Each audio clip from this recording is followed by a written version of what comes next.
В Кировском районе прошел региональный семинар Кавказской ассоциации промышленного садоводства. В нем приняли участие все республики СКФО, в том числе Южная Осетия и Краснодарский край. Главными вопросами стали посадка садов на склонах предгорьев, а также современные технологии выращивания плодовых культур. В этом году проводят на базе нашего сада, чтобы показать контурные посадки на холмах Сунжинского хребта, что возможно сажать не террасированные сады. Террасированные — это очень затратные сады, а вот контурные посадки в таких местах малодоступных для садоводства, то это возможно. Основная тема этого семинара в этом. Но есть желающие докладчики, которые предложили свои темы. Там это развитие косточковых культур плодовых и защита садов.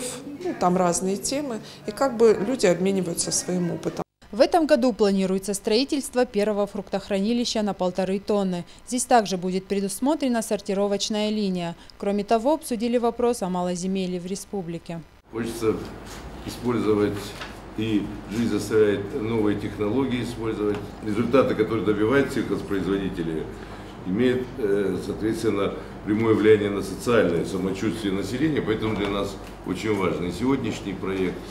В этот же день председателя правительства республики Сергея Такоева и гостей мероприятия на практике ознакомились с новыми технологиями по высадке косточковых культур. Всего площадь плодоносящих деревьев на холмах Сунжинского хребта занимает 200 гектаров, из них 20 засажены на склонах.